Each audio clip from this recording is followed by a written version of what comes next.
नाही. यांना माहितीये की मला आजीबाई त्याच्यामुळेच म्हणत होते. मी एवढी भॅन पळत होते, चालताना सुद्धा माझ्या पुढे चाललं जात होतं. एवढी भॅन मी पळत होते. तर हे मला आजीबाई म्हणायचे.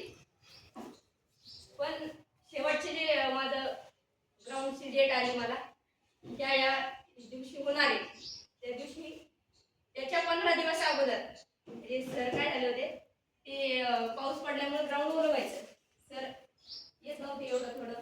तर हे मुलं मी एका ठिकाणी चालले होते क्लासला, जाणार होते दुसऱ्या ठिकाणी. म्हटलं 15 दिवसच राहिले, इकडे पाऊस पडला तर ते तिसऱ्या दिवस सगळं मुलं व्हायचं दुसऱ्या ग्राउंडवर करून. म्हणून यांनी मला जाऊ दिलं नाही. म्हणले तुझं सिलेक्शन झालं नाही तुझं तर तू आम्हाला जबाबदार धर, पण तू जायचं नाही. यांनी माझ्या हातात हात घेऊन एवढं पळवले तेवढ्या 15 दिवसात. त्यांच्यामुळे मला 80 पैकी 65 मार्क आले ग्राउंडला. मलाच विश्वास बसत नाही की ते ग्राउंडला तेवढे मार्क आले कस काय.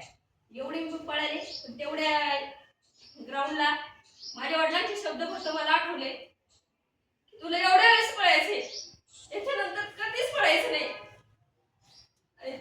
तेवढं लक्षात ठेवलं मी. 1 किलोमीटरचं ग्राउंड होतं आमचं. 800 नंतर मला ते शब्द आठवले. 200 ला एवढं ओढलं की जीवनात आता पळायची गरजच नाही. त्याच्यामुळे आई वडिलांसाठी यश मिळवा.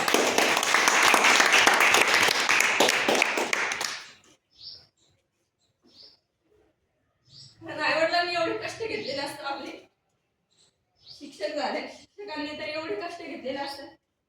मला तर सर एकदम अशी फ्रीली, बाकीच्या क्लासमध्ये जर बघितलं 2 तास तुमचे झाले त्याच्यानंतर त्यांचा संपर्क संपतो.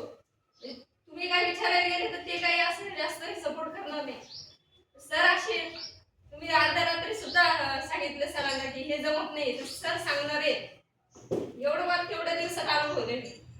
त्याच्यामुळं आहे तुम्हाला एवढे चांगले शिक्षक लाभलेले तर तुम्ही करा.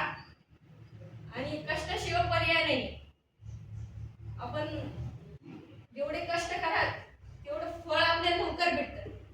आणि तुम्ही या वयात आहेत तर लवकर यश भेटत. परत जास्त वय झाल्यानंतर आपल्याला आपला आत्मविश्वास खचून जातो की आपल्याला आता होणार नाही आपल्याकडून. या वयात आहे एवढा आत्मविश्वास करा. आणि यांचे जास्त अभिनंदन.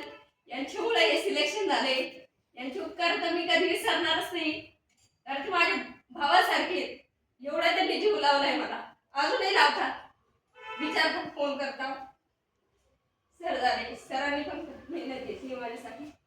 त्यांचे जास्त अभिनंदन.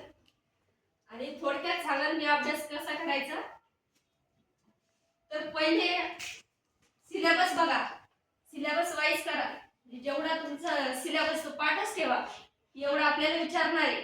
सिलेबसच्या बाहेर तर काही विचारणार नाही ते. त्याच्यामुळे तेवढा सिलेबस करा. आणि स्टेट बोर्ड जेवढे पुस्तक आहे तुमचे 5वी ते 10वी ते परफेक्ट म्हणजे परफेक्ट ठेवा. कारण 40 ते 50% क्वेश्चन त्याच्यातूनच येते. त्याच्यामुळे ते परफेक्ट असलं तर आपल्याला इझी जातं पुढचे क्वेश्चन सॉल्व्ह करायला. आणि मागचे PYQ ते जास्त करा, जास्त सॉल्व्ह करा जास्त, जेणेकरून काय होते मागचेच क्वेश्चन जास्त येतात.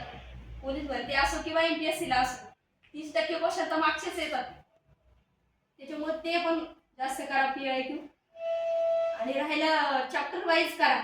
म्हणजे आता समजा मृदा चॅप्टर घेतला आपण, त्याचं पहिले स्टेट बोर्ड वाचा, नंतर PYQ करा, मग तो चॅप्टर वाचा, परत त्याचे क्वेश्चन सॉल्व्ह करा, त्याच्यानुसार अभ्यास करा. याने काय होतंय लवकर आपल्याला कळतं आपल्याला क्वेश्चन कसे येऊ शकतात. तर PYQ वाचलेली असली तर याचा अंदाज येतो. त्याच्यामुळे लवकर क्वेश्चन सॉल्व्ह होतात. आपल्याला कसं 1 तास वेळ असतो, 1 तासात आपल्याला तेवढे क्वेश्चन ऍडजस्ट होत नाही. ते तेवढा टायमिंग लावून करा, नेहमी करा. म्हणजे आठवड्याला 2 तरी पेपर सॉल्व्ह झाले पाहिजे. सर तर घेतातच आठवड्याला, ते तेवढं झालंच पाहिजे.